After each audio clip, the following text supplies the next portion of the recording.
광주 화정동 신축 아파트 건물 붕괴 사고가 일어난 지 9일째입니다. 실종자 5명에 대한 수색이 이어지고 있지만 아직 추가 구조 소식은 들려오지 않고 있습니다. 이런 가운데 경찰, 현대산업개발 본사를 압수수색하는 등 수사를 이어가고 있습니다. 현장 연결하겠습니다. 양동훈 기자. 네, 광주 화정동 붕괴 사고 현장에 나와 있습니다. 네, 구조 작업은 어떻게 진행되고 있습니까? 네, 구조당국은 어제 저녁 8시 반까지 수색을 하고 오늘 아침 7시 반부터 아직 또 수색 작업을 재개했는데요. 인명 구조견과 내시경 카메라 등을 동원해 수색을 하고 있지만 잔물이 많아서 어려움을 겪고 있습니다. 붕괴 위험이 있는 아파트 외벽의 타워 크레인을 제거하기 위한 해체 크레인 2대는 모두 조립을 완료했습니다. 해체해야 될 크레인의 안정성 보강 작업이 오늘도 이어질 예정이고요. 조금 전인 10시부터 시작된 전문가 회의 결과를 바탕으로 오후 중에는 해체 방안의 윤곽이 드러날 거로 보입니다.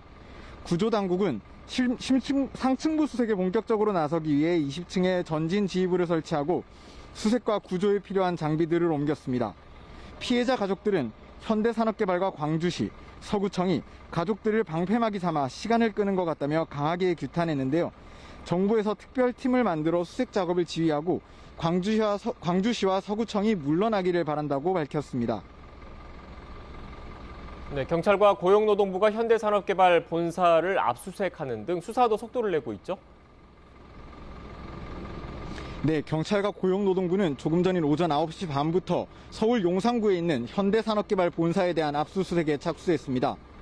압수수색의 목적은 사고 당시에 보고받은 내용과 본사 지시사항 등이 담겨있는 서류, 그리고 전산 자료의 확보인데요. 사고가 발생하게 된 경위를 확인하고 후속 대처가 적절했는지의 여부도 판단하기 위한 거로 보입니다. 또 광주 서구청 주택가에 대한 압수수색도 진행하는 등 수사에 속도를 내고 있습니다. 어제 경찰은 국토부 건설사고조사위원회와 함께 사고 현장 압수수색도 진행했는데요.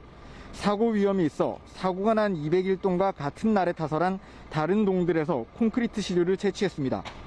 붕괴 사고 이후 콘크리트를 타설할 당시 영하의 추위에 적합한 방식으로 진행했는지에 대한 의혹이 꾸준히 제기돼 왔는데요. 조사위원회는 채취한 시료의 강도 등을 분석해 양생 작업에 문제는 없었는지, 레미콘 재료는 정상적이었는지 등을 조사할 방침입니다. 경찰은 인명구조가 최우선인 만큼 수색에 방해되지 않는 범위에서 수사를 이어갈 방침이라고 밝혔습니다. 지금까지 광주 화정동 붕괴 사고 현장에서 YTN 양동훈입니다.